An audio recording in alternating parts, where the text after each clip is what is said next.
Olá, bem-vindos a mais uma edição do Noite Informativa. O Presidente da República, Filipe Nyusi, nomeou hoje o líder do MDM, David Simango, para membro do Conselho de Estado. Além de David Simango, Filipe Nyusi nomeou Graça Machel, Alberto Chepante e Alberto Vaquina. Cumprindo a prerrogativa atribuída pela linha H do número 2 do artigo 164 da Constituição da República, Filipe Nyusi nomeou 4 personalidades para o Conselho de Estado. A surpresa é a indicação do presidente do Movimento Democrático de Moçambique, David Simango.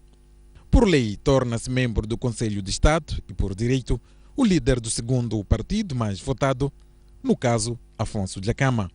Isto significa que a nomeação de David Simango e da iniciativa do Presidente da República enquadra-se nas principais linhas de força da sua governação, nomeadamente a inclusão e participação. A decisão de Filipe Nyusi é também uma mensagem à bancada da Renamo, que recusa que o MDM tenha um membro do Conselho do Estado por via de indicação parlamentar. Além de David Simango, o Presidente da República nomeou para membros do Conselho de Estado a ativista social e antiga Ministra da Educação, Graça Machel, o veterano de luta de libertação nacional e antigo Ministro da Defesa, Alberto Chepante, e o antigo Primeiro-Ministro, Alberto Vaquina. O Conselho de Estado é um órgão de consulta do Presidente da República. Fora as personalidades indicadas pelo chefe de Estado, fazem parte do órgão o Presidente da Assembleia da República, o Primeiro-Ministro, o Presidente do Conselho Constitucional, o Provedor da Justiça, os antigos Presidentes da República, não destituídos da função, os Presidentes da Assembleia da República, 7 personalidades de reconhecido mérito eleitas pela Assembleia da República e o segundo candidato mais votado ao cargo de Presidente da República. Ainda hoje, o Presidente da República, Filipe Nyusi, exonerou o Vice-Ministro da Indústria e Comércio, Omar Mita. Esta é a primeira demissão na governação de Filipe Nyusi após 7 meses de investidura. O chefe de Estado nomeou ainda a escritora Paulina Chiziane para membro do Conselho Superior da Comunicação Social, dirigido pelo jornalista Tomás Vieira Mário.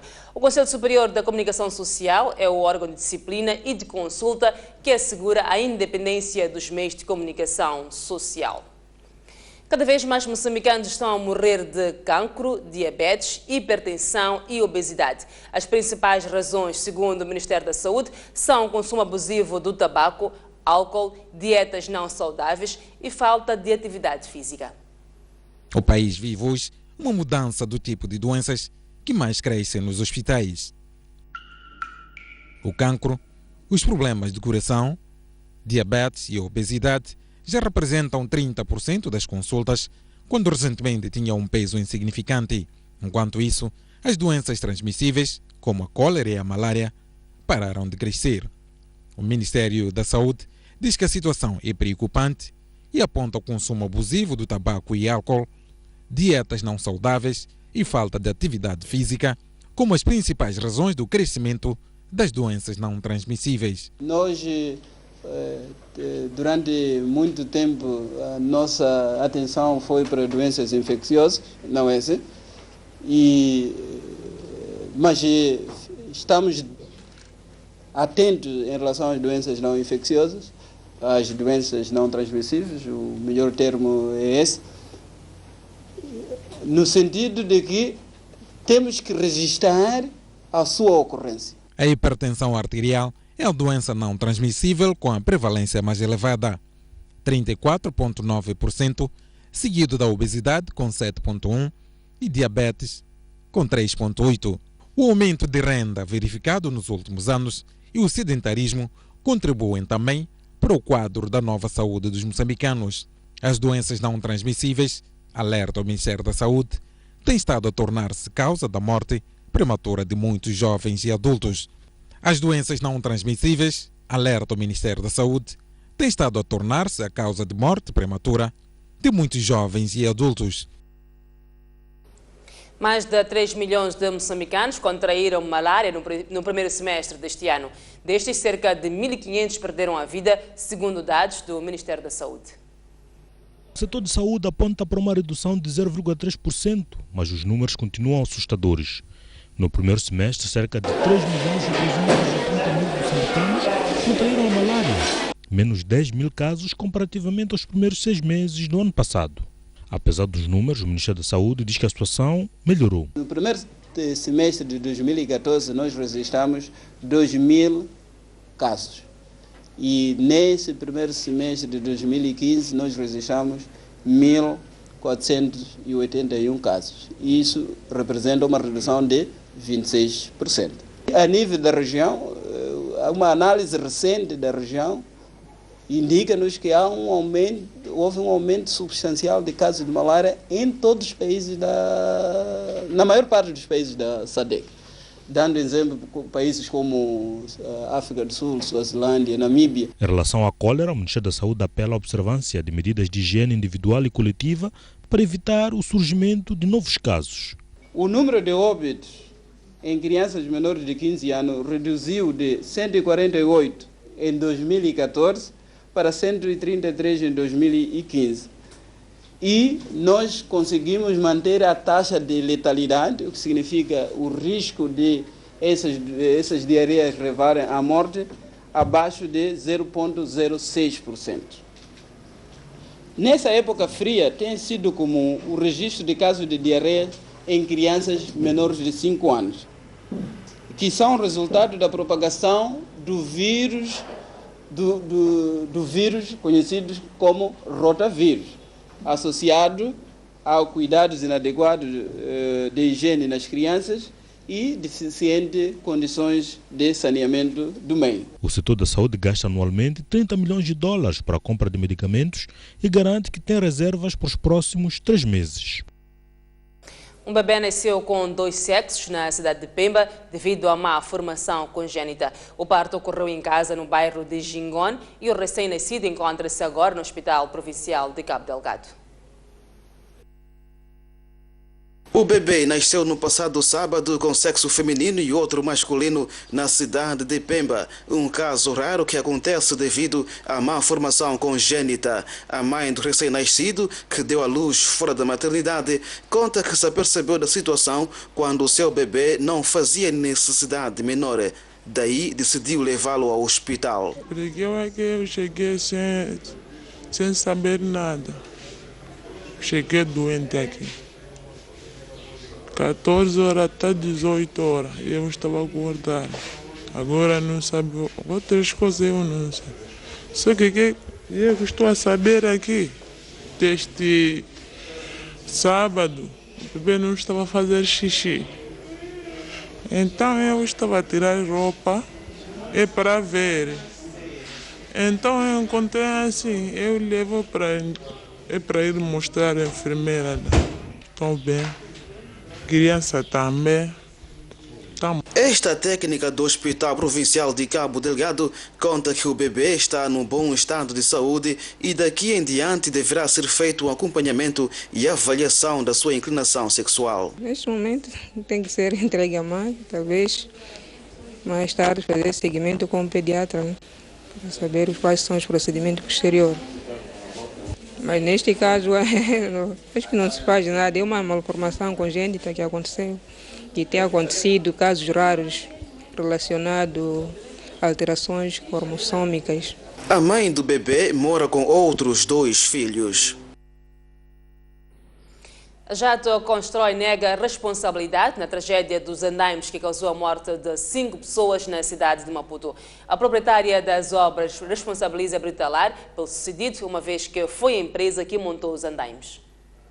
Dias depois do relatório sobre a tragédia dos andaimes, culpar todas as empresas envolvidas na obra, a Jato Constrói, dona do projeto, nega qualquer responsabilidade e diz que nem chegou a receber o relatório da comissão de inquérito. A Jato não é responsável pela montagem do andaime. A Jato não montou o andaime. A Jato é dona da obra. A responsabilidade de montagem do andaime é da Britalar e do seu subempreiteiro. E nós todos sabemos que já foi divulgado aos mídias, mas nós ainda não temos um documento oficial do governo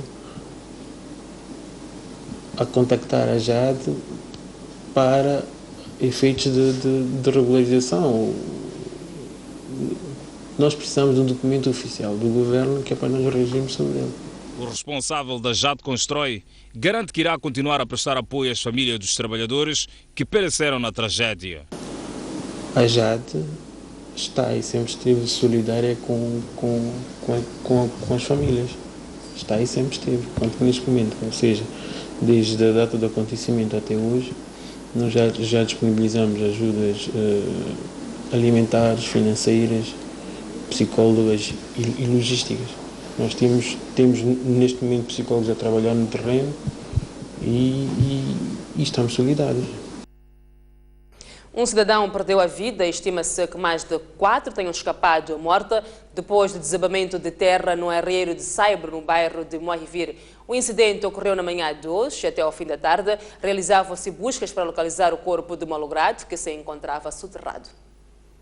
Não se sabe ao certo, mas estima-se que mais de 6 indivíduos se encontravam a extrair Saibro quando uma grande porção de terra não resistiu e desabou, provocando a morte imediata de um cidadão que ficou soterrado, enquanto outros que antes se aperceberam do perigo escaparam à morte esta manhã neste arreeiro na localidade de Namiteca, bairro de Moivira, em Nampula. Eles estavam aqui a fazer trabalho. Que trabalhos? Trabalho de exploração dessa área de Saibro aqui. Então, depois de um tempo recebo essa informação que aquela gente ali já foi tombado lá, alguma pessoa. Então, está aqui. Quando chegamos, tentamos movimentarmos de um lado para o outro, mas não foi possível. Por isso que já estávamos a dar informações para se seguir. Sim, senhor. Eram quantas pessoas, na prática, quantas pessoas é que foram encontradas soterradas? Quantos corpos? Sim. Aqui o corpo, você tem um corpo que está assim internamente. E o grupo era um grupo de 4 pessoas, mas os 3 já conseguiram salvar, mas uma pessoa já está aqui. Na hora das 8 horas eu recebo informação como que morreu aqui. Então pronto, corremos para aqui já com o secretário do bairro, na verdade encontramos enquanto aquele cabelo tudo caiu. Era um efetivo de 4 pessoas, então um morreu. Mas a forma como é que eles extraíam essa areia e para que fim? Era para que estão, já só vinham alguns patrões, depois pagavam ali e prontos. Só era o benefício deles, só. Não porque era uma coisa assim legal, não, era benefício deles. Os indivíduos que trabalham no arreiro dizem-se conscientes do perigo a que estão expostos ao exercerem esta atividade neste local, mas afirmam que vão continuar, alegando ser esta a única fonte de rendimento com a qual sustentam as suas famílias. Sempre tentamos sensibilizar naquilo, até pôr o perigo, mas sempre eles diziam que nós não temos sítio para onde comer, não temos emprego. Mas não sentiam que há um perigo que esta terra pode desabar? Ele é quem viu, faz de conta, ele é quem viu os lixos a caírem e alertou-nos. Outros que somos nós, fugimos. Estavam quantas pessoas aqui? 6. Vão continuar a trabalhar aqui neste... Nós não temos outro lugar para irmos trabalhar. Talvez vamos continuar, porque estamos a procurar meios de viver. As buscas continuam e até princípios desta tarde não está a ser fácil localizar o corpo deste cidadão soterrado aqui no arreeiro de Saibro, no bairro de Moivire. A máquina destacada para o efeito mostra-se inoperante. As imagens são de Ivo Oliveira, Jamar Ramadani, STV, Nampula. O Ministério do Ambiente aplicou uma multa de 4 milhões de meticais à empresa chinesa que está a construir a circular de Maputo para explorar um arreiro sem um plano de gestão ambiental. O arreiro em causa está dentro de um terreno de mais de 700 hectares atribuídos a uma pessoa. Quem passa deste lado da estrada circular de Maputo não faz a mínima ideia do que está a acontecer no interior desta plantação de eucaliptos, inserida numa área de 767 hectares. A picada de terra batida dá acesso a este arreeiro, onde o empreiteiro chinês CRBC tira areia vermelha para a construção da estrada circular. Trata-se de uma mina que, segundo o Ministério da Terra, Ambiente e Desenvolvimento Rural, não respeita a legislação ambiental em vigor no país. Por isso, a primeira medida tomada foi a aplicação de uma multa de 4 milhões de meticais. Porque, à luz do regulamento ambiental para atividades mineiras, esta é uma atividade de categoria 2, que requer o plano de gestão ambiental, e o plano de gestão ambiental não foi feito. A mina existe desde 2012 e não era do conhecimento do Ministério que lida com a gestão ambiental. O empreiteiro CRBC não quis falar do assunto, tendo-nos remetido ao dono da obra, a Maputo Sul, que por sua vez distancia-se da polêmica. O empreiteiro tem esta liberdade de ir buscar o material onde queira, onde achar melhor, e a Maputo Sul tem este papel de facilitar esses contactos, assim como avaliar a qualidade do material que o empreiteiro vai procurar. A partir daí, a Maputo Sul não entra mais. Tem sido a responsabilidade do empreiteiro e das partes interessadas das instituições que possam assinar um contrato com o empreiteiro. A Direção Provincial dos Recursos Minerais e Energia em Maputo diz que a Lei de Minas abre espaço para a exploração de recursos minerais sem necessidade de emissão do título mineiro, só que não esclarece se essa autorização foi dada por quem. O caso vertente de Marraquém que está a falar são muitas situações que nós temos. Em Marraquém temos extração de saibro para circular. Aquilo que é para circular é obra do Estado, então esses requerem autorização para extrair o recurso mineral apenas para obra do Estado. A empresa Milhulamete Limitada é detentora do direito de uso e aproveitamento dos mais de 700 hectares onde está. Entretanto, a STV sabe que em 1998, esta vasta parcela foi adjudicada a uma ex-funcionária da FAO em Moçambique, de nome Carla Pereira Cardoso Raposo, que agora é uma das sócias do Milhulamete. O facto curioso é que o direito de uso e aproveitamento de terra, passado definitivamente, foi em 2009 a empresa Milhulamete Limitada, uma firma que foi criada oficialmente no ano 2000. A alienação foi feita pela Comissão Nacional, na altura havia uma Comissão Nacional de Avaliação, vamos lá dizer, de bens do Estado, e foi alienada, presumo que tenham concorrido várias empresas e a Milhulamete é que ganhou. Então, repito, em nenhum momento pudesse alienar terra sem nada, não é possível. Mesmo que as pessoas fossem tão maldosas, não podiam adjudicar terra sem nada, disso garanto. Foi adjudicado o projeto FO-2. A senhora Carla Raposo Pereira. Há mais de 3 semanas que a STV está à busca da reação da empresa Milhulamete sobre este assunto, mas sem sucesso. O contato tem sido estabelecido com o senhor Jorge Chicui, ligado àquela firma, que por várias vezes já prometeu uma entrevista com alguém da direção da empresa, mas chegado o dia, há sempre desmarcação acima da hora. A última entrevista tinha sido marcada para esta segunda-feira, mas logo pela manhã pediu-se mais uma semana para que a mesma fosse possível. Gaspar Chirinda e Ricardo Machava, STV. A polícia em Chimoio resgatou uma menor de 2 anos de idade que havia sido raptada e esteve durante 4 dias num cativeiro localizado no bairro 5, arredores naquela cidade. Uma altura em que a onda de raptos tende a atingir contornos alarmantes, este é um dos poucos casos em que a polícia conseguiu efetuar um resgate. Segundo a polícia, a menor desapareceu de casa no passado dia 5 deste mês, tendo a mãe reportado da ocorrência junto à corporação e passo subsequente.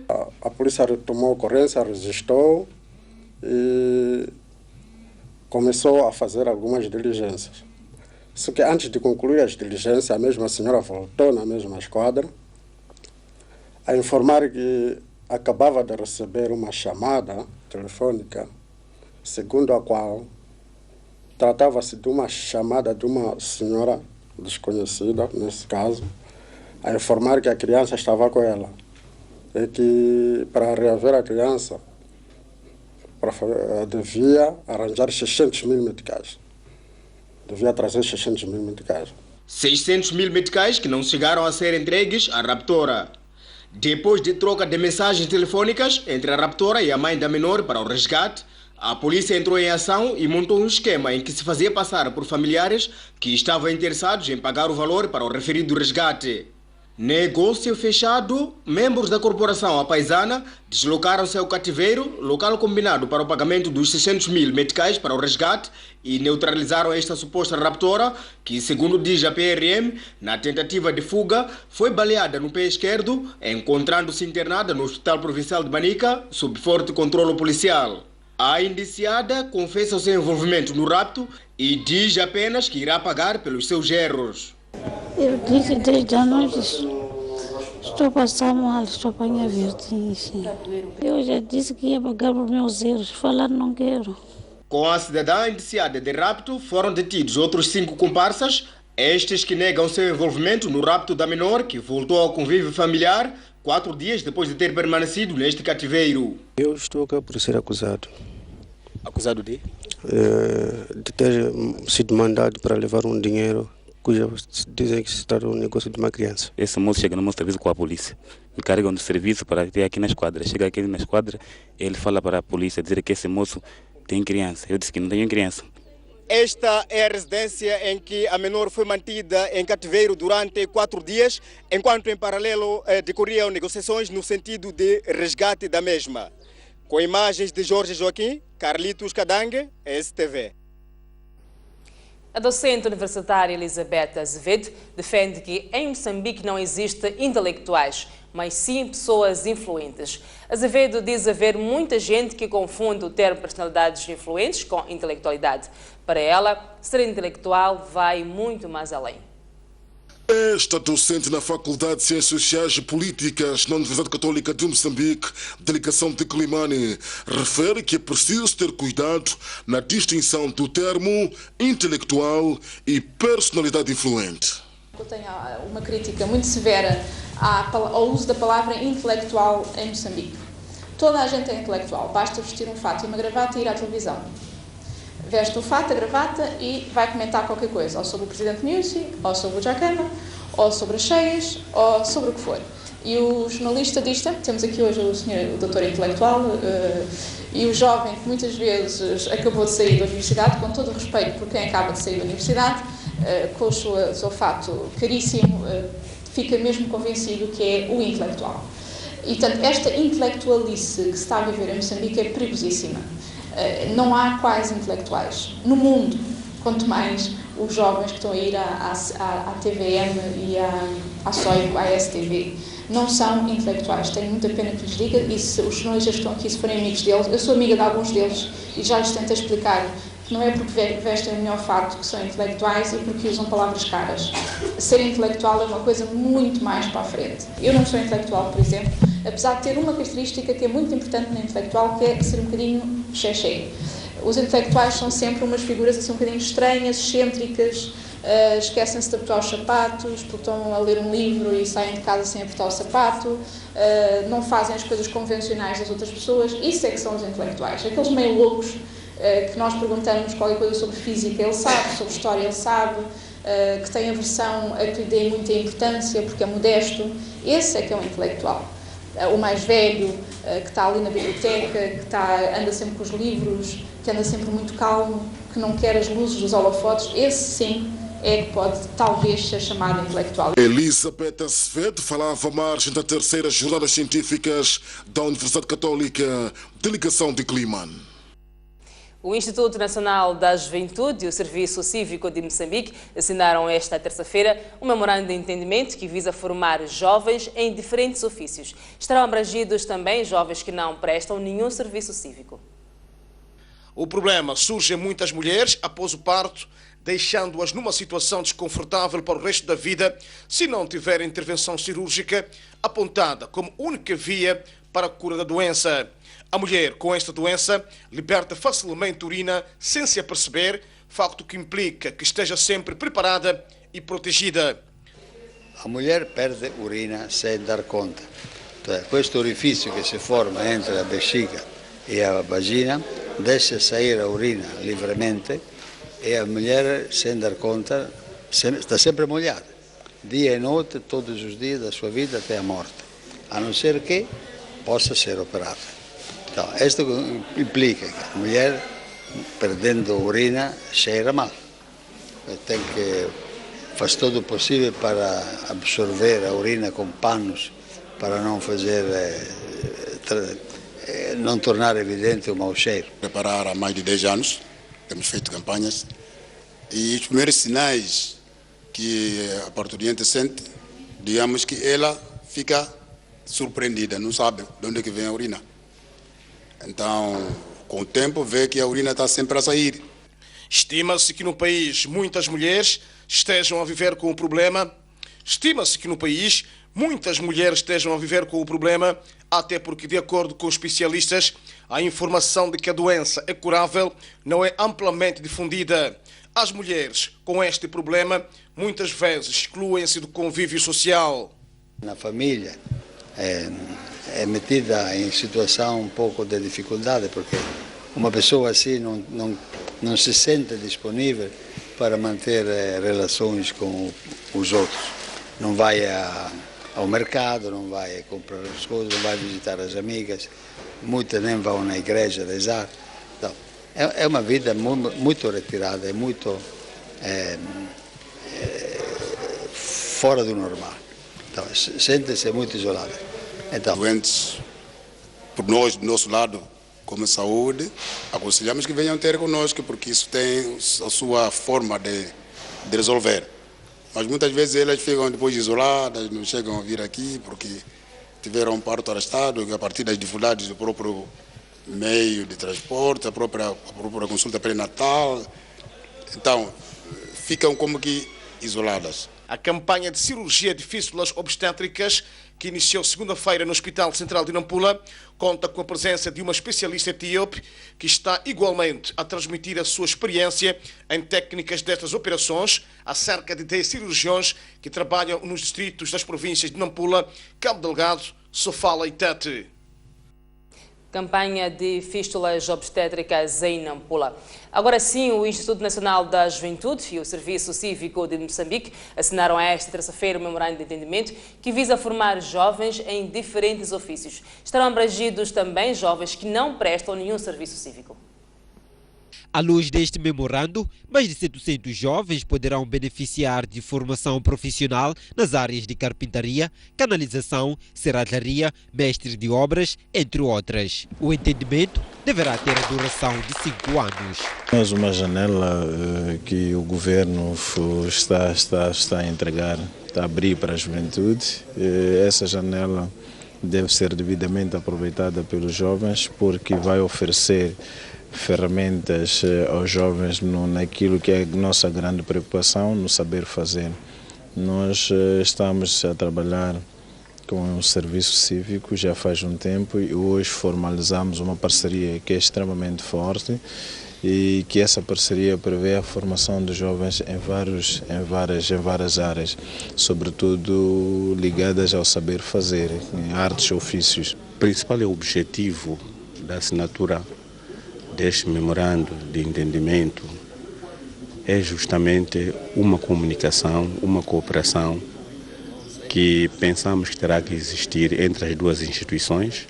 A formação já está a acontecer em relação, por exemplo, ao serviço cívico, tendo em conta que estamos a fazer formações nas áreas de carpintaria, serralharias, pedreiros, várias áreas grandes para o saber fazer. Agora, com o Instituto Nacional da Juventude é mais na procura e busca de parcerias no âmbito desta formação. Segundo o acordado, o Serviço Cívico vai garantir a formação dos jovens, enquanto o Instituto Nacional de Juventude vai garantir meios financeiros para o efeito. Depois da assinatura do memorando, assistiu-se a um número de dança apresentado por jovens do Serviço Cívico.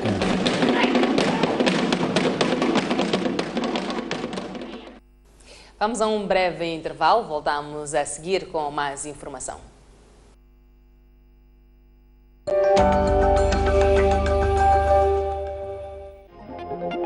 Já pode ler o jornal O País quando quiser e onde estiver. Quer saber como? O primeiro passo é ter a aplicação O País.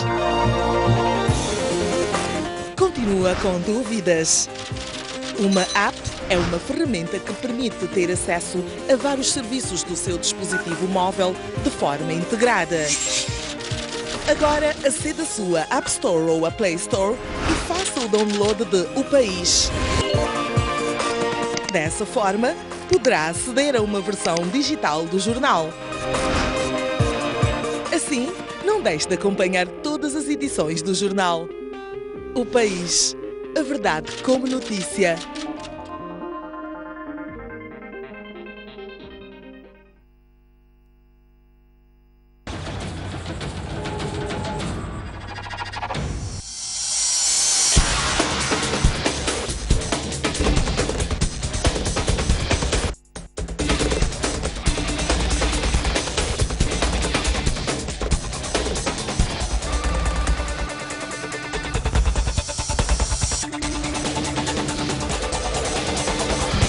STV também é dispor.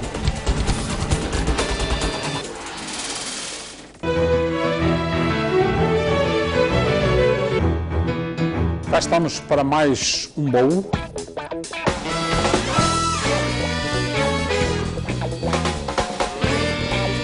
O meu espaço para o boxe era uma jangalé. No grupo de trabalho era a cumplicidade que havia. A escola é que nos leva para os clubes. Ser tático. Nós tínhamos o conhecimento básico de senegalês. Eu vinha a jogar com orgulho patriótico. Sempre que voltamos derrotados, o balanço é sempre positivo. Fiz um grande jogo contra o Futebol Clube de Porto à noite. E eu não conseguia gritar o golo, não consegui gritar o golo. E agora temos os nossos compatriotas de volta.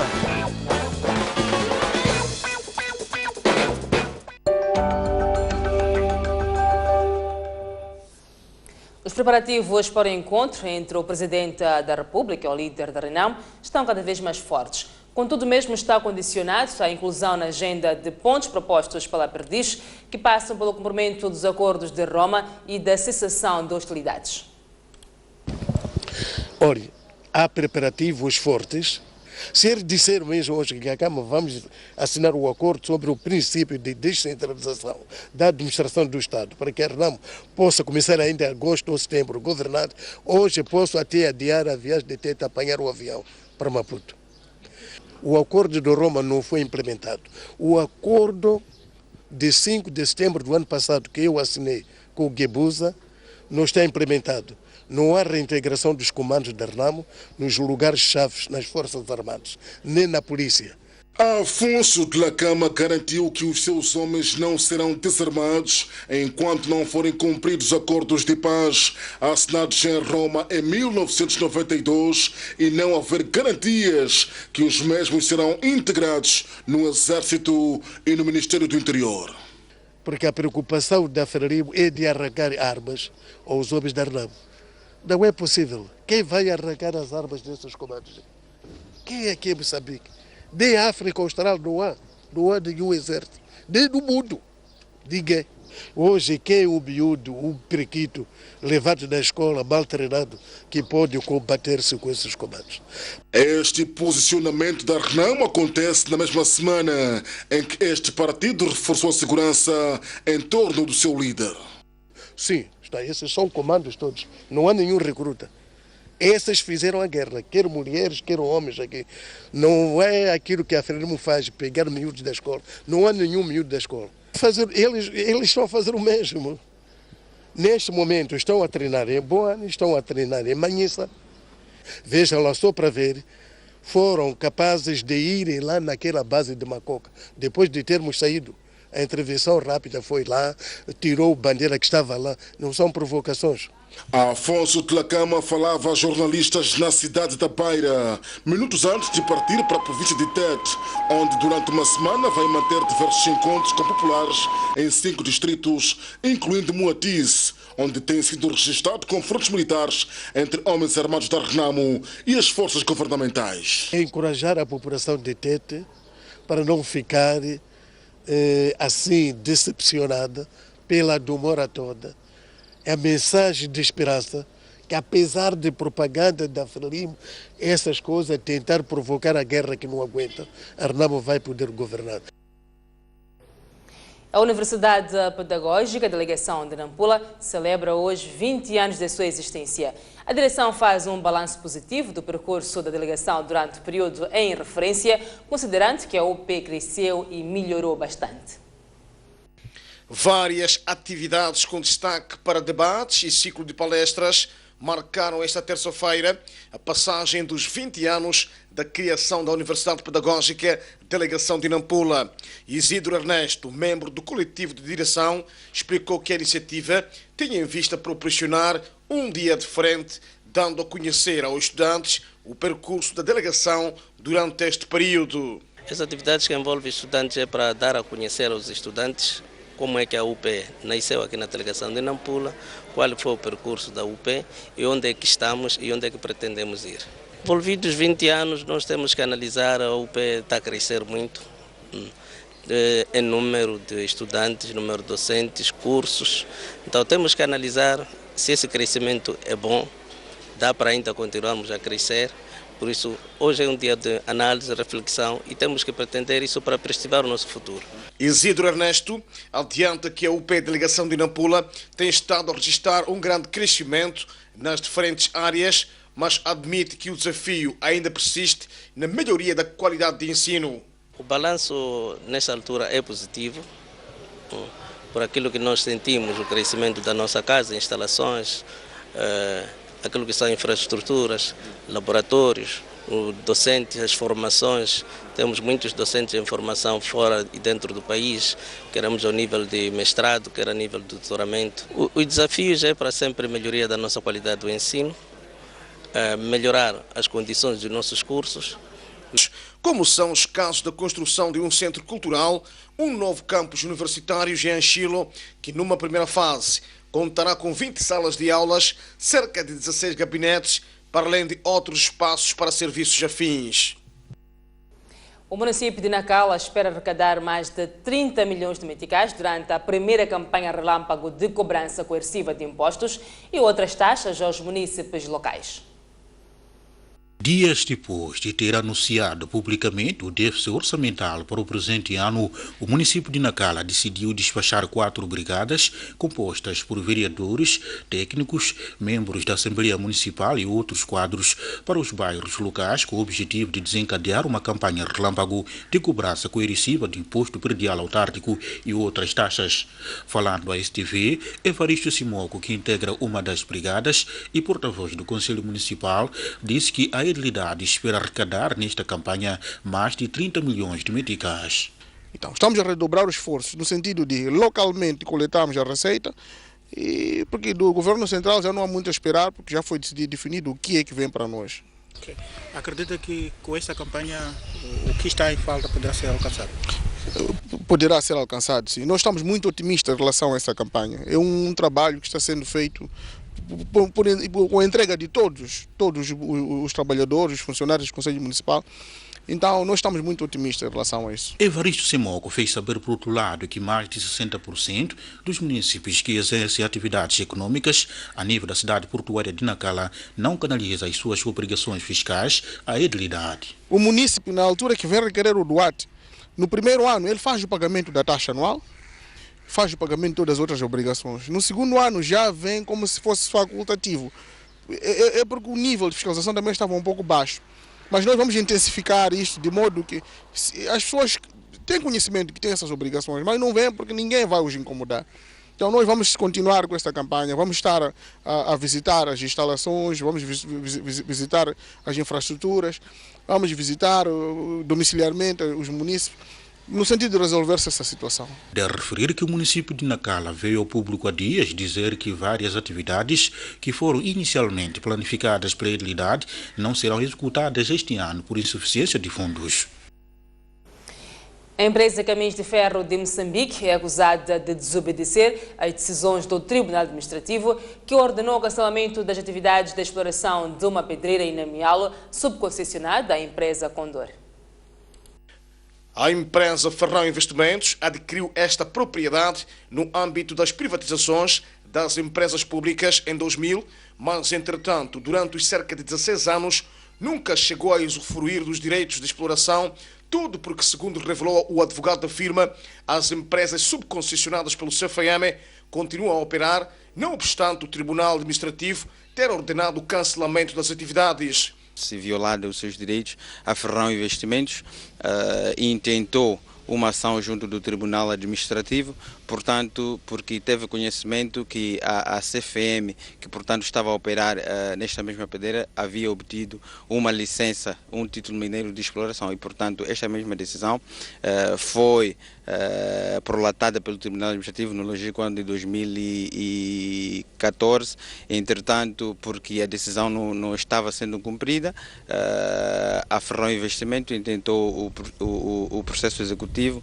no sentido de ver materializado o seu direito reconhecido por decisão do Supremo Tribunal Administrativo.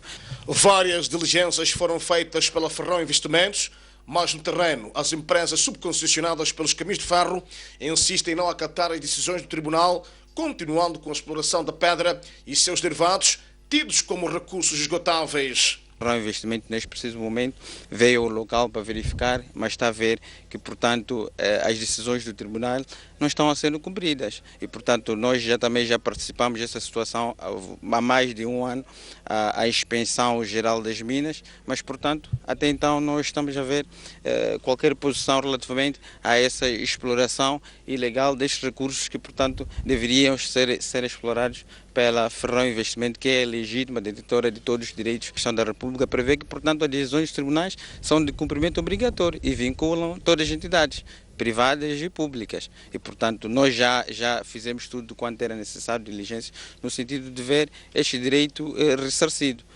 Entretanto, os CFM ainda não se pronunciaram a respeito. Refere-se que a pedra e seus derivados, extraídos desta pedreira, são de excelente qualidade, com menos de 90% de desgaste, no caso da pedra, que é usada para obras de estradas, pontes e linha férrea em toda a região norte. Mais de 500 operadores da madeira estão a explorar áreas florestais sem planos de plantio de árvores. A maioria está concentrada nas províncias de Sofala, Manica e Zambésia. No total, existem 600 operadores de madeira no país, cuja maioria usa licença simples, que determina uma área florestal não superior a 10.000 hectares. Trata-se de um regime que apresenta fragilidades, desde logo porque o operador não é obrigado a fazer o reflorestamento. A indústria é apenas mostrar que tem equipamento para fazer o abate das árvores e então não há rigorosidade em termos de exigir que o operador invista, não é, para explorar o recurso no longo prazo. Entretanto, o regime de concessão aprovado em 2012 é mais rigoroso e exige plano de maneio e indústria de processamento. O Ministério da Terra, Ambiente e Desenvolvimento Rural e parceiros querem que os operadores de madeira passem a trabalhar com licenças de concessão. Concessões são 25, 30, 40, 50 anos ou mais, então sedentariza-se o operador ao invés de ele explorar 10.000 e quando terminar toda a madeira passar para outra área. Nós queremos que ele fique na mesma área, plante, não é, recupere, diversifique as atividades econômicas dentro da floresta. E ao nível do país, ronda pelos 600, 700 operadores e essa transição, portanto, pode ter um impacto muito grande, porque se são, por exemplo, os 600 a adotarem esta iniciativa, estaríamos a falar de conservar cerca de 600.000 hectares de floresta. A informação foi revelada esta segunda-feira, à margem do 4º encontro anual do Programa de Redução de Emissões por Desmatamento e Degradação Florestal, uma iniciativa do Ministério da Terra, Ambiente e Desenvolvimento Rural, com o apoio do governo norueguês. O presidente do Zimbábue, Robert Mugabe, culpou o povo pela morte do leão Cecil e referiu que a população falhou na missão de proteger aquele que era um dos símbolos nacionais. Curiosamente, em pleno Dia Internacional do Leão, mas no âmbito da homenagem em Harare às vítimas da guerra contra o colonialismo, Robert Mugabe responsabilizou o próprio povo por ter falhado na missão de proteger aquele que era um dos símbolos nacionais.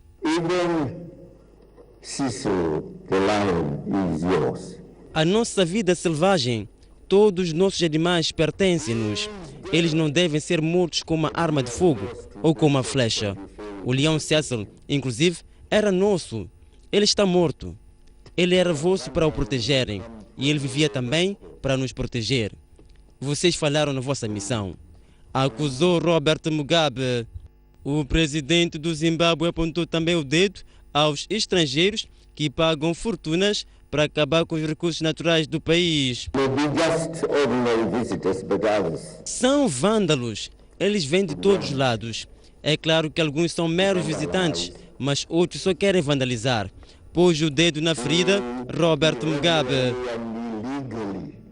Entretanto, a imprensa zimbabuiana diz que a principal associação de guias e caçadores profissionais do Zimbábue afirmou que a proibição da caça de animais de grande porte irá manter-se em alguns locais, como o parque onde morreu o icônico leão Cecil, e também nas zonas de caça ao sul da zona protegida onde habitava o animal, o Parque Nacional de Wang. A Grécia chegou a acordo com os credores internacionais sobre as metas orçamentais do país para os próximos 3 anos. Apesar de ter sido alcançado o acordo, o ministro grego das Finanças, Euclides Tsakalotos, diz que ainda existem alguns pontos a serem discutidos. De acordo com uma fonte governamental, ficou acordado que a Grécia terá de alcançar um déficit primário, que exclui os pagamentos de dívida de 0,25% do produto interno bruto este ano. Os gregos comprometem-se a alcançar um excedente primário de 0,5% do produto interno bruto em 2016, 1,75% em 2017 e de 3,5% em 2018. Espera-se agora que o acordo seja ultimado nas próximas horas, de modo a ser apreciado pelo Parlamento e submetido à votação na quinta-feira. O acordo será apresentado aos ministros das Finanças do Eurogrupo no final de semana. O presidente da Ucrânia, Petro Poroshenko, pediu segunda-feira a realização de reuniões urgentes com o chamado Quarteto da Normandia, onde fazem parte a Alemanha, a França e a Rússia, para debater o agravamento da violência no leste da Ucrânia. Quase um ano e meio após o início do conflito separatista, a situação violenta prossegue. Em Starognativica, por exemplo, a meio caminho entre Donetsk e a cidade costeira de Mariupol, foi registrado no domingo um ataque contra 4 veículos blindados ao serviço da Organização para a Segurança e Cooperação na Europa. A União Europeia considerou inaceitável o ataque, que foi atribuído às forças rebeldes da autoproclamada República Popular de Donetsk. O ministro da Defesa ucraniano anunciou, entretanto, o contra-ataque do exército e pelo menos 3 civis e um soldado ucraniano morreram nos confrontos. Uma cidade próxima de Donetsk teve danos provocados pelos bombardeamentos e os residentes que se mantêm na cidade sentem-se indefesos. O conflito separatista no leste da Ucrânia dura há cerca de 16 meses. O balanço indica que cerca de 6.800 pessoas já morreram e mais de 1,4 milhões são refugiados. A governadora de Cabo Delgado garante que os últimos pormenores da organização dos Jogos Desportivos estarão prontos antes de sábado próximo, dia do arranque do evento. Selmira da Silva visitou esta segunda-feira os espaços onde irão decorrer os Jogos Esportivos Escolares, incluindo o local de alojamento, para perceber o decurso dos últimos acertos. Segundo a governadora, está tudo a postos para que de 15 a 24 de agosto corrente, os 1.342 atletas possam jogar nas diferentes modalidades. Agora estamos em fase decrescente. E numa contagem decrescente, naturalmente, o que conta é o trabalho. Não conta o tempo, mas sim o trabalho. Então, todas as nossas energias, toda a nossa força está focalizada para os últimos acertos em relação ao trabalho que nós temos para fazer. Estivemos agora há pouco tempo a inspecionar a tenda do almoço e o sistema de acesso à tenda para as refeições e pensamos que até o momento temos condições preparadas para receber os nossos visitantes e fazer a grande festa da cidade de Pemba e da província de Cabo Delgado. A governadora de Cabo Delgado, que se fazia acompanhar pela vice-ministra da Juventude e Desportos, Flávia Azinheira, visitou os campos da Escola Secundária de Pemba, ringue desportivo, estádio municipal e complexo desportivo. Também escalou o Instituto de Formação de Professores e o complexo de Muxara, locais de refeições e acomodação de atletas, respectivamente. Eu faço uma avaliação positiva. Esta é a penúltima visita que nós fazemos aos locais que vão acolher os estudantes. Estamos no local de alojamento, mas também já visitamos os campos. Estamos de facto numa fase de acerto dos últimos detalhes e de concertação sobre os pequenos pormenores que assobram a esta altura. Porque hoje é dia 10, os jogos serão dia 15 e é uma supervisão que daria mais técnica, mais de verificação de detalhes e tivemos naturalmente a oportunidade de verificar o salto qualitativo dado no trabalho que está sendo feito, tanto em relação às infraestruturas, como a coordenação e toda a conceptualização dos jogos aqui ao nível da nossa cidade. Os atletas dos Jogos Escolares deverão ainda visitar orfanatos para doações, para além de que se desfrutarão da beleza da cidade de Pemba, com destaque para a praia do Wimbe.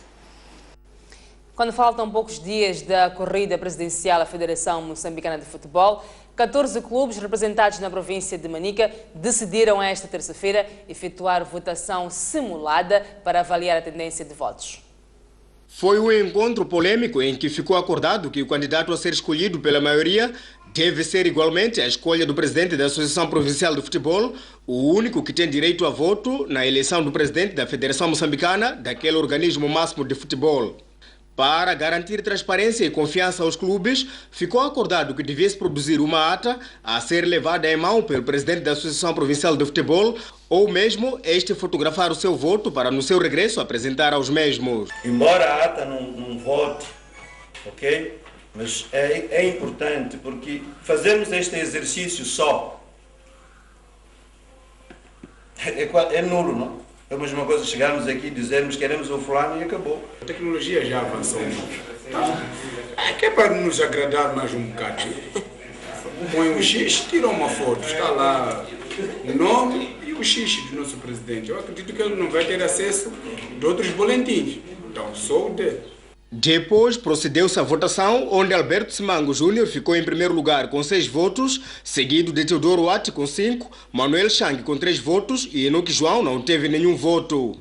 Este resultado não foi do agrado do presidente da Associação Provincial de Futebol de Manica, que, para o espanto dos presentes, questionou.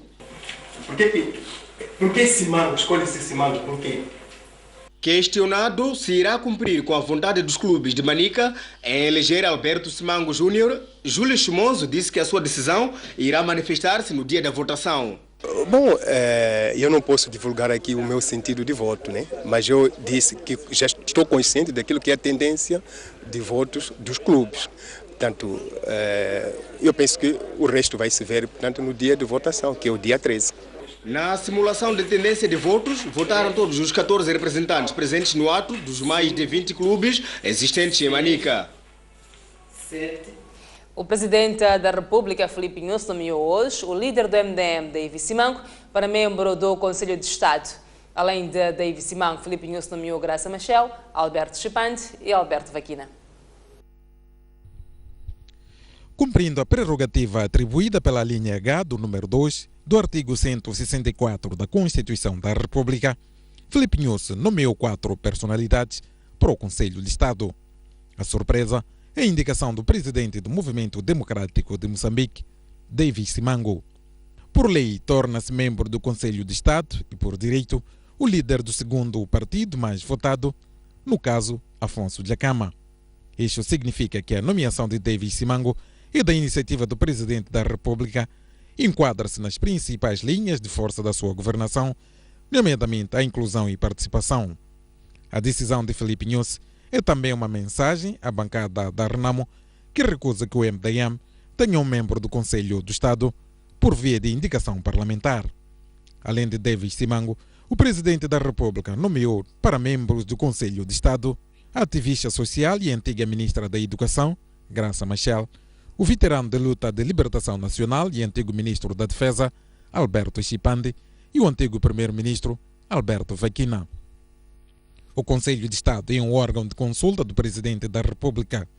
Fora as personalidades indicadas pelo chefe de Estado, fazem parte do órgão o Presidente da Assembleia da República, o Primeiro-Ministro, o Presidente do Conselho Constitucional, o Provedor da Justiça, os antigos Presidentes da República, não destituídos da função, os Presidentes da Assembleia da República, 7 personalidades de reconhecido mérito eleitas pela Assembleia da República e o segundo candidato mais votado ao cargo de Presidente da República. Ainda hoje, o Presidente da República, Filipe Nyusi, exonerou o Vice-Ministro da Indústria e Comércio, Omar Mita. Esta é a primeira demissão na governação de Filipe Nyusi após 7 meses de investidura. O chefe de Estado nomeou ainda a escritora Paulina Chiziane para membro do Conselho Superior da Comunicação Social, dirigido pelo jornalista Tomás Vieira Mário. O Conselho Superior da Comunicação Social é o órgão de disciplina e de consulta que assegura a independência dos meios de comunicação social. Cada vez mais moçambicanos estão a morrer de cancro, diabetes, hipertensão e obesidade. As principais razões, segundo o Ministério da Saúde, são o consumo abusivo do tabaco, álcool, dietas não saudáveis e falta de atividade física. O país vive hoje uma mudança do tipo de doenças que mais crescem nos hospitais. O cancro, os problemas de coração, diabetes e obesidade já representam 30% das consultas, quando recentemente tinham um peso insignificante. Enquanto isso, as doenças transmissíveis, como a cólera e a malária, pararam de crescer. O Ministério da Saúde diz que a situação é preocupante e aponta o consumo abusivo do tabaco e álcool, dietas não saudáveis e falta de atividade física como as principais razões do crescimento das doenças não transmissíveis. Nós, durante muito tempo, a nossa atenção foi para doenças infecciosas, não é assim? Mas estamos atentos em relação às doenças não infecciosas, às doenças não transmissíveis, o melhor termo é esse, no sentido de que temos que registrar a sua ocorrência. A hipertensão arterial é a doença não transmissível com a prevalência mais elevada, 34,9%, seguido da obesidade com 7,1% e diabetes com 3,8%. O aumento de renda verificado nos últimos anos e o sedentarismo contribuem também para o quadro da nova saúde dos moçambicanos. As doenças não transmissíveis, alerta o Ministério da Saúde, têm estado a tornar-se causa da morte prematura de muitos jovens e adultos. As doenças não transmissíveis, alerta o Ministério da Saúde, têm estado a tornar-se a causa de morte prematura de muitos jovens e adultos. Mais de 3 milhões de moçambicanos contraíram malária no primeiro semestre deste ano. Destes, cerca de 1.500 perderam a vida, segundo dados do Ministério da Saúde. O setor de saúde aponta para uma redução de 0,3%, mas os números continuam assustadores. No primeiro semestre, cerca de 3 milhões e 330 mil moçambicanos contraíram a malária, menos 10 mil casos comparativamente aos primeiros 6 meses do ano passado. Apesar dos números, o Ministério da Saúde diz que a situação melhorou. No primeiro semestre de 2014, nós registramos 2.000 casos. E nesse primeiro semestre de 2015, nós registramos 1.481 casos. Isso representa uma redução de 26%. A nível da região, uma análise recente da região indica-nos que houve um aumento substancial de casos de malária em todos os países, na maior parte dos países da SADC. Dando exemplo, países como África do Sul, Suazilândia, Namíbia. Em relação à cólera, o Ministério da Saúde apela à observância de medidas de higiene individual e coletiva para evitar o surgimento de novos casos. O número de óbitos em crianças menores de 15 anos reduziu de 148 em 2014 para 133 em 2015. E nós conseguimos manter a taxa de letalidade, o que significa o risco de essas diarreias levarem à morte, abaixo de 0,06%. Nessa época fria, tem sido comum o registro de casos de diarreia em crianças menores de 5 anos, que são resultado da propagação do vírus, do vírus conhecido como rotavírus, associado a cuidados inadequados de higiene nas crianças e deficientes condições de saneamento do meio. O setor da saúde gasta anualmente 30 milhões de dólares para a compra de medicamentos e garante que tem reservas para os próximos 3 meses. Vamos a um breve intervalo, voltamos a seguir com mais informação.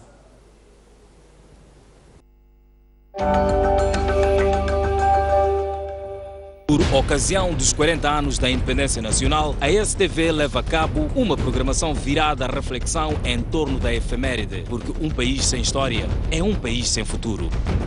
éramos competitivos. Nós temos que reconhecer que fizemos alguns erros. A revisão curricular. Formação e carreira. Dentro do ciclo, não se deve chumbar. É preciso romantizar para poder atacar Matequenha que está lá. Como é que encarou, como é que sentiu a proclamação da independência? Grande energia. Era o fim do colonialismo. Nós fomos portugueses, nós cantávamos o hino nacional, Heróis do Mar. A governação nos primeiros anos da independência foi baseada o mais possível no conhecimento que era possível ter naquela altura. Os primeiros homens treinados num país de leste foram treinados na União Soviética e eram em número de 5 pessoas normais, quando na Argélia tinham sido cerca de 250.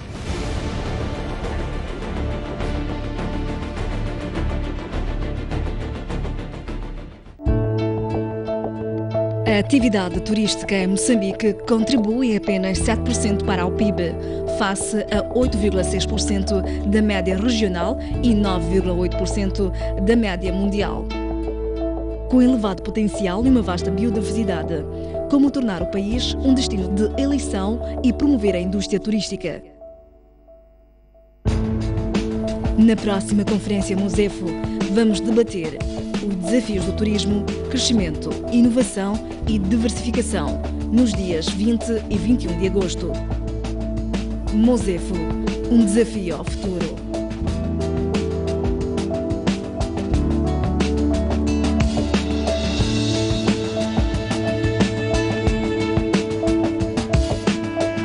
Uma criança e um jovem desapareceram nas águas da praia do Inos, aqui na cidade de Pemba.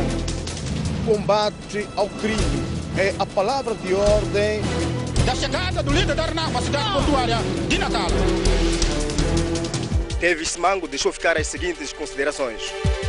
A partir da cidade da Beira e com imagens de Manel Chicava. No interior desta viatura seguiam 4 ocupantes. A reunião que aprovou a primeira Constituição da República. Bairros periféricos das cidades de Maputo e Matola. A alma do magistrado calou-se precisamente neste local. As notícias do país cabem todas aqui. Um país sem cultura é um país sem identidade.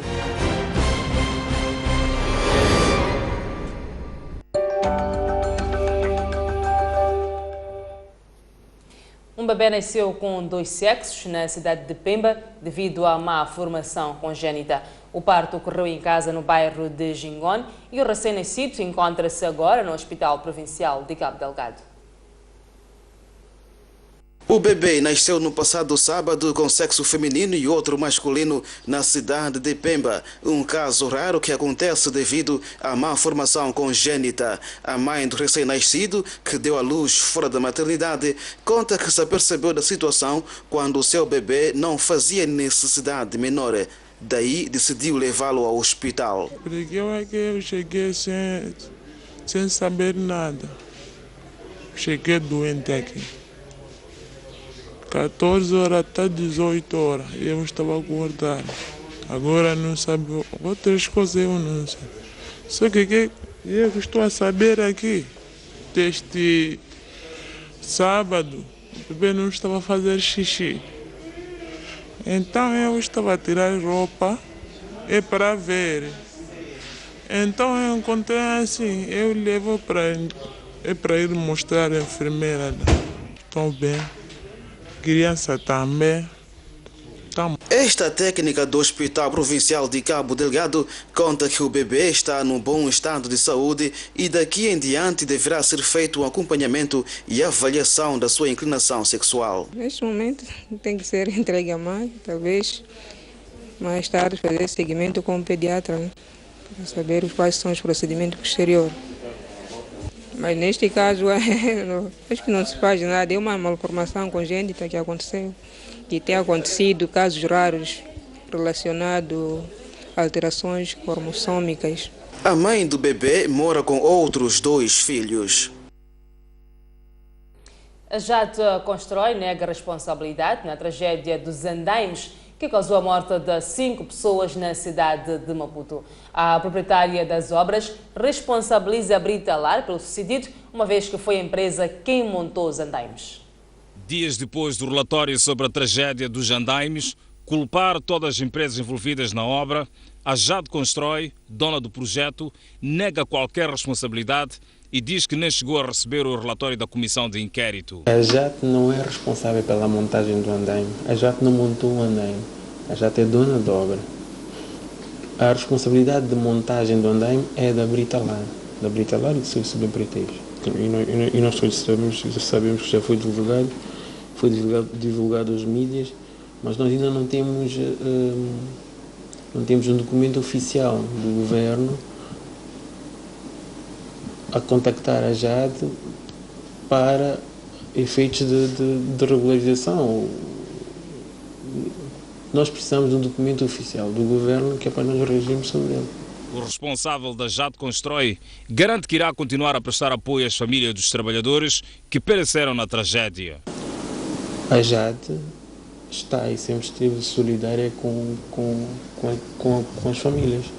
Está e sempre esteve, quanto neste momento. Ou seja, desde a data do acontecimento até hoje, nós já disponibilizamos ajudas alimentares, financeiras, psicólogas e logísticas. Nós temos neste momento psicólogos a trabalhar no terreno e estamos solidários. Um cidadão perdeu a vida e estima-se que mais de 4 tenham escapado da morte depois do desabamento de terra no areeiro de Saibro, no bairro de Moivir. O incidente ocorreu na manhã de hoje. Até ao fim da tarde realizavam-se buscas para localizar o corpo do malogrado que se encontrava soterrado.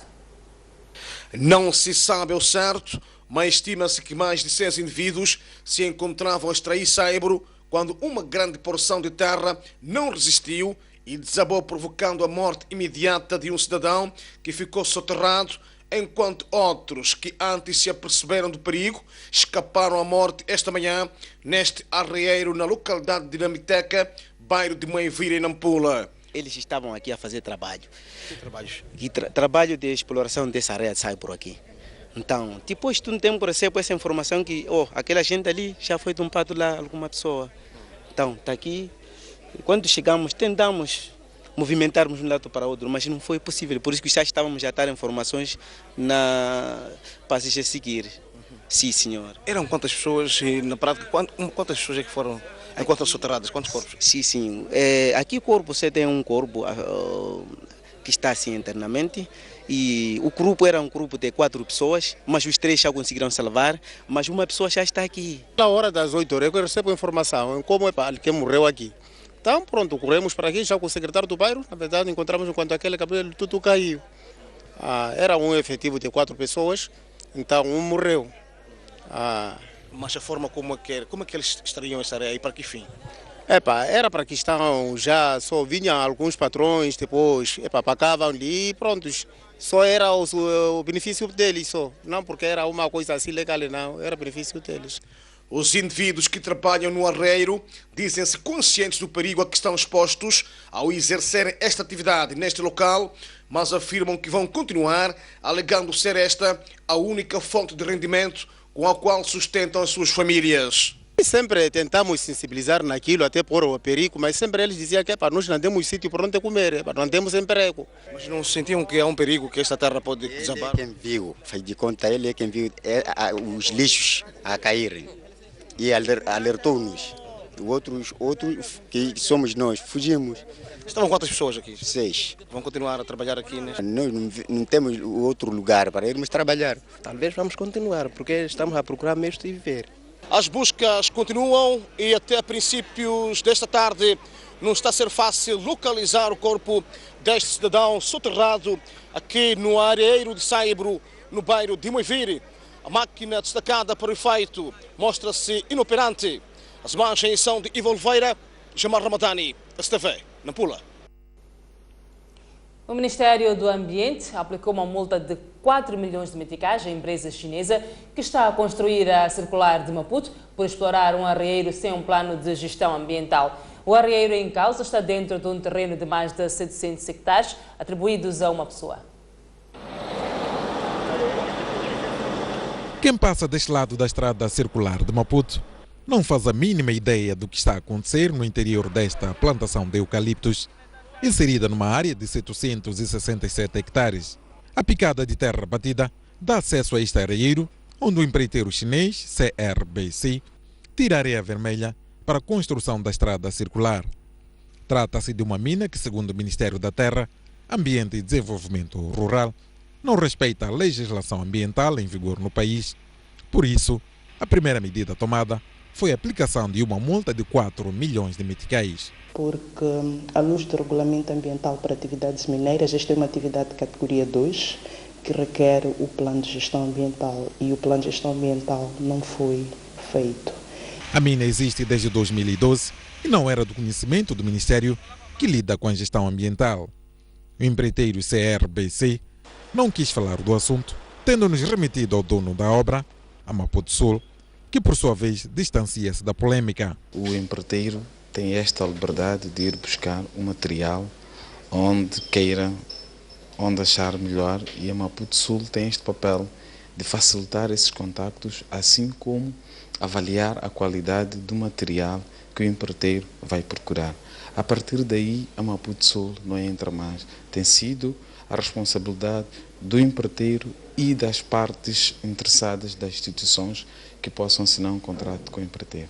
A Direção Provincial dos Recursos Minerais e Energia, em Maputo, diz que a Lei de Minas abre espaço para a exploração de recursos minerais sem necessidade de emissão do título mineiro, só que não esclarece se essa autorização foi dada por quem. O caso vertente de Marraquene que está a falar, são muitas situações que nós temos. Em Marraquene temos extração de saibro para circular.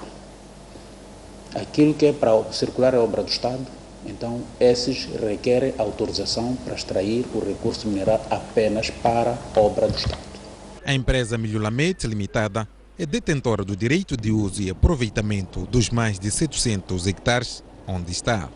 Entretanto, a STV sabe que em 1998, esta vasta parcela foi adjudicada a uma ex-funcionária da FAO em Moçambique, de nome Carla Pereira Cardoso Raposo, que agora é uma das sócias do Milhulamete. O facto curioso é que o direito de uso e aproveitamento de terra, passado definitivamente, foi em 2009 a empresa Milhulamete Limitada, uma firma que foi criada oficialmente no ano 2000. A alienação foi feita pela Comissão Nacional, na altura havia uma Comissão Nacional de Avaliação, vamos lá dizer, de bens do Estado, e foi alienada, presumo que tenham concorrido várias empresas e a Milhulamete é que ganhou. Então, repito, em nenhum momento pudesse alienar terra sem nada, não é possível. Mesmo que as pessoas fossem tão maldosas, não podiam adjudicar terra sem nada, disso garanto. Foi adjudicado o projeto FO-2. A senhora Carla Raposo Pereira. Há mais de 3 semanas que a STV está à busca da reação da empresa Milhulamete sobre este assunto, mas sem sucesso. O contato tem sido estabelecido com o senhor Jorge Chicui, ligado àquela firma, que por várias vezes já prometeu uma entrevista com alguém da direção da empresa, mas chegado o dia, há sempre desmarcação acima da hora.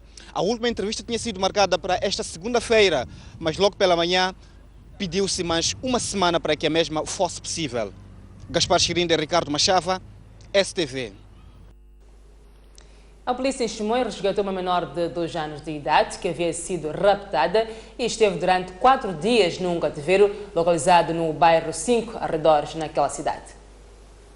Numa altura em que a onda de raptos tende a atingir contornos alarmantes, este é um dos poucos casos em que a polícia conseguiu efetuar um resgate. Segundo a polícia, a menor desapareceu de casa no passado dia 5 deste mês, tendo a mãe reportado da ocorrência junto à corporação e passo subsequente. A polícia retomou a ocorrência, registrou e começou a fazer algumas diligências. Só que antes de concluir as diligências, a mesma senhora voltou na mesma esquadra a informar que acabava de receber uma chamada telefônica, segundo a qual tratava-se de uma chamada de uma senhora desconhecida, nesse caso, a informar que a criança estava com ela e que para reaver a criança devia arranjar 600 mil meticais. Devia trazer 600 mil meticais. 600 mil meticais que não chegaram a ser entregues à raptora. Depois de troca de mensagens telefônicas entre a raptora e a mãe da menor para o resgate, a polícia entrou em ação e montou um esquema em que se fazia passar por familiares que estavam interessados em pagar o valor para o referido resgate. Negócio fechado, membros da corporação Apaisana deslocaram-se ao cativeiro, local combinado para o pagamento dos 600 mil meticais para o resgate e neutralizaram esta suposta raptora que, segundo diz a PRM, na tentativa de fuga, foi baleada no pé esquerdo, encontrando-se internada no Hospital Provincial de Manica, sob forte controle policial. A indiciada confessa o seu envolvimento no rapto e diz apenas que irá pagar pelos seus erros. Eu disse desde a noite, estou a passar mal, estou a apanhar vertigem. Eu já disse que ia pagar por meus erros, falar não quero. Com a cidadã indiciada de rapto, foram detidos outros 5 comparsas, estes que negam seu envolvimento no rapto da menor, que voltou ao convívio familiar 4 dias depois de ter permanecido neste cativeiro. Eu estou cá por ser acusado. Acusado de? De ter sido mandado para levar um dinheiro cuja dizem que se trata de um negócio de uma criança. Esse moço chega no meu serviço com a polícia. Me carregam do serviço para ir aqui na esquadra. Chega aqui na esquadra, ele fala para a polícia dizer que esse moço tem criança. Eu disse que não tenho criança. Esta é a residência em que a menor foi mantida em cativeiro durante 4 dias, enquanto em paralelo decorriam negociações no sentido de resgate da mesma. Com imagens de Jorge Joaquim, Carlitos Cadangue, STV. A docente universitária Elizabeth Azevedo defende que em Moçambique não existem intelectuais, mas sim pessoas influentes. Azevedo diz haver muita gente que confunde o termo personalidades influentes com intelectualidade. Para ela, ser intelectual vai muito mais além. Esta docente na Faculdade de Ciências Sociais e Políticas na Universidade Católica de Moçambique, delegação de Climane, refere que é preciso ter cuidado na distinção do termo intelectual e personalidade influente. Eu tenho uma crítica muito severa ao uso da palavra intelectual em Moçambique. Toda a gente é intelectual, basta vestir um fato e uma gravata e ir à televisão. Veste o fato, a gravata e vai comentar qualquer coisa, ou sobre o Presidente Nyusi, ou sobre o Jacana, ou sobre as cheias, ou sobre o que for.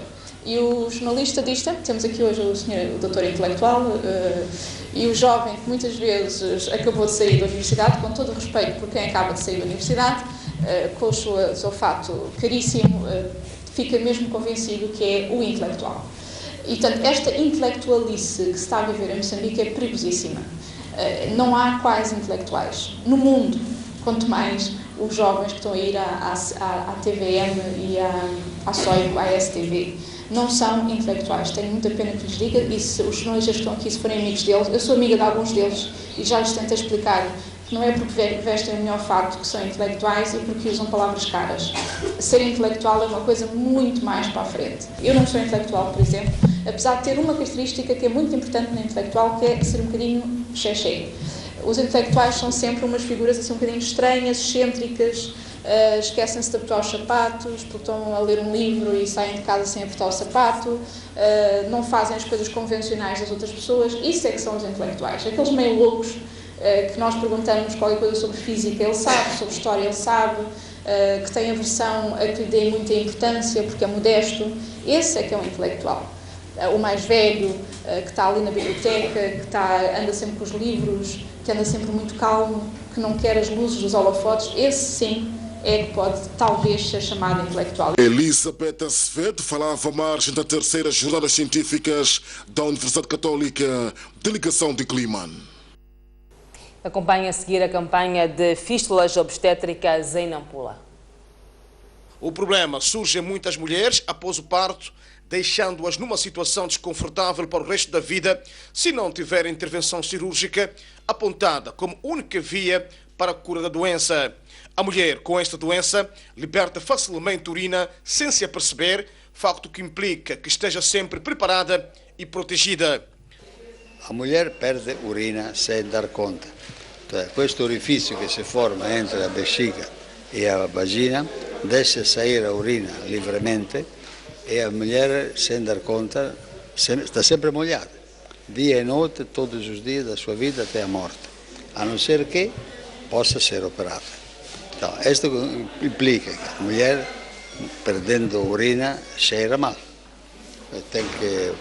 Faz todo o possível para absorver a urina com panos para não fazer, não tornar evidente o mau cheiro. Preparar há mais de 10 anos, temos feito campanhas e os primeiros sinais que a parturiente sente, digamos que ela fica surpreendida, não sabe de onde é que vem a urina. Então, com o tempo, vê que a urina está sempre a sair. Estima-se que no país muitas mulheres estejam a viver com o problema. Estima-se que no país muitas mulheres estejam a viver com o problema, até porque, de acordo com especialistas, a informação de que a doença é curável não é amplamente difundida. As mulheres com este problema muitas vezes excluem-se do convívio social. Na família é metida em situação um pouco de dificuldade, porque uma pessoa assim não se sente disponível para manter relações com os outros. Não vai ao mercado, não vai comprar as coisas, não vai visitar as amigas, muitas nem vão na igreja rezar. Então, é uma vida muito retirada, é muito fora do normal. Então, sente-se muito isolada. Então, doentes, por nós, do nosso lado, como saúde, aconselhamos que venham ter conosco, porque isso tem a sua forma de resolver. Mas muitas vezes elas ficam depois isoladas, não chegam a vir aqui porque tiveram um parto arrastado, a partir das dificuldades do próprio meio de transporte, a própria consulta pré-natal.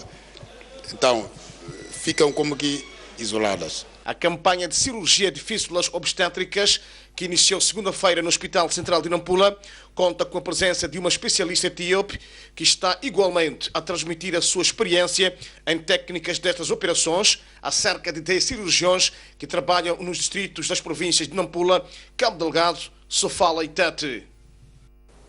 O Instituto Nacional da Juventude e o Serviço Cívico de Moçambique assinaram esta terça-feira um memorando de entendimento que visa formar jovens em diferentes ofícios. Estarão abrangidos também jovens que não prestam nenhum serviço cívico. À luz deste memorando, mais de 700 jovens poderão beneficiar de formação profissional nas áreas de carpintaria, canalização, serralharia, mestre de obras, entre outras. O entendimento deverá ter a duração de 5 anos. Temos uma janela que o governo está a entregar, está a abrir para a juventude. Essa janela deve ser devidamente aproveitada pelos jovens, porque vai oferecer ferramentas aos jovens naquilo que é a nossa grande preocupação, no saber fazer. Nós estamos a trabalhar com o Serviço Cívico já faz um tempo e hoje formalizamos uma parceria que é extremamente forte e que essa parceria prevê a formação de jovens em várias áreas, sobretudo ligadas ao saber fazer, em artes e ofícios. O principal objetivo da assinatura deste memorando de entendimento é justamente uma comunicação, uma cooperação que pensamos que terá que existir entre as duas instituições. A formação já está a acontecer em relação, por exemplo, ao serviço cívico, tendo em conta que estamos a fazer formações nas áreas de carpintaria, serralharias, pedreiros, várias áreas grandes para o saber fazer. Agora, com o Instituto Nacional da Juventude, é mais na procura e busca de parcerias no âmbito desta formação. Segundo o acordado, o Serviço Cívico vai garantir a formação dos jovens, enquanto o Instituto Nacional de Juventude vai garantir meios financeiros para o efeito. Depois da assinatura do memorando, assistiu-se a um número de dança apresentado por jovens do Serviço Cívico.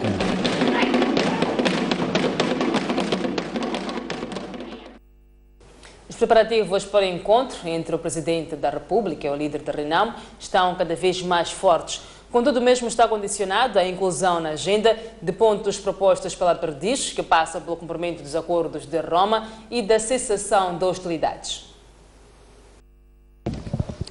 Olha, há preparativos fortes.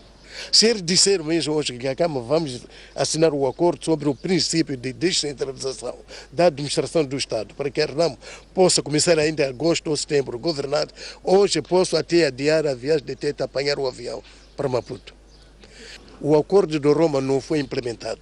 O acordo de 5 de setembro do ano passado que eu assinei com o Guebuza não está implementado. Não há reintegração dos comandos da RENAMO nos lugares-chave nas Forças Armadas, nem na polícia. Afonso Dhlakama garantiu que os seus homens não serão desarmados enquanto não forem cumpridos acordos de paz assinados em Roma em 1992 e não haver garantias que os mesmos serão integrados no Exército e no Ministério do Interior. Porque a preocupação da Frelimo é de arrancar armas aos homens da RENAMO. Não é possível. Quem vai arrancar as armas desses comandos? Quem é que é Moçambique? Nem a África Austral não há nenhum exército, nem no mundo, ninguém.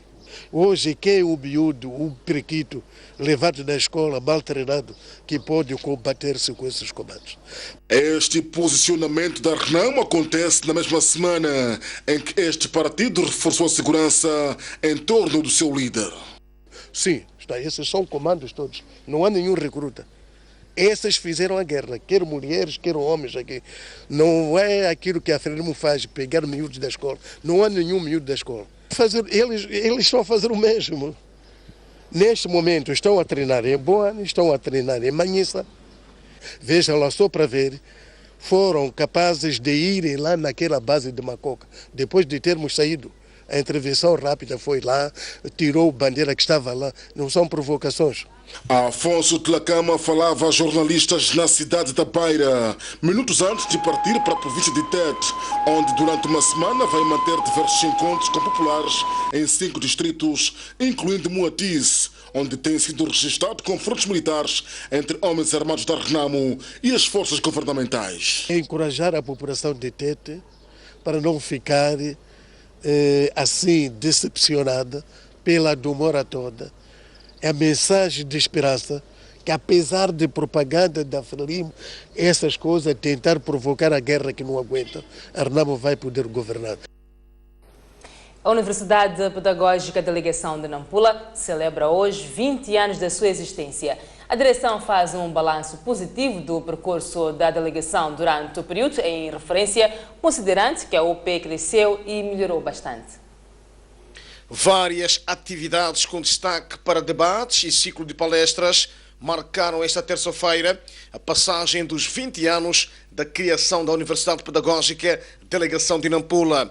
Isidro Ernesto, membro do coletivo de direção, explicou que a iniciativa tinha em vista proporcionar um dia diferente, dando a conhecer aos estudantes o percurso da delegação durante este período. As atividades que envolvem estudantes é para dar a conhecer aos estudantes como é que a UP nasceu aqui na delegação de Nampula, qual foi o percurso da UP e onde é que estamos e onde é que pretendemos ir. Envolvidos 20 anos, nós temos que analisar, a UP está a crescer muito, em número de estudantes, número de docentes, cursos. Então temos que analisar se esse crescimento é bom, dá para ainda continuarmos a crescer. Por isso, hoje é um dia de análise, reflexão e temos que pretender isso para perspectivar o nosso futuro.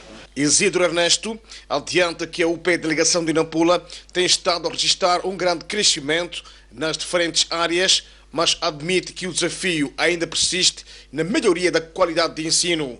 O balanço nesta altura é positivo, por aquilo que nós sentimos, o crescimento da nossa casa, instalações, aquilo que são infraestruturas, laboratórios, docentes, as formações. Temos muitos docentes em formação fora e dentro do país, queremos ao nível de mestrado, quer a nível de doutoramento. Os desafios é para sempre a melhoria da nossa qualidade do ensino, melhorar as condições dos nossos cursos. Como são os casos da construção de um centro cultural, um novo campus universitário em Anchilo, que numa primeira fase contará com 20 salas de aulas, cerca de 16 gabinetes, para além de outros espaços para serviços afins. Vamos a um breve intervalo, voltamos a seguir com mais informação.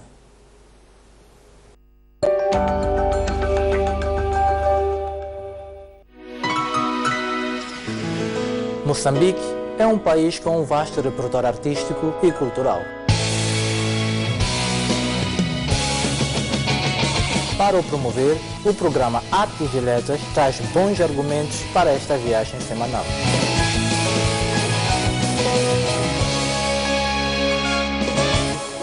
Conversando com os nossos autores, o Artis vai mantê-lo informado sobre os eventos artísticos, dando-lhe a imagem do que o país oferece ao longo da semana. Sempre gostei de escrever poesia. O impacto do livro na minha vida é muito grande. Trazer essas danças. A literatura não é sobre a verdade.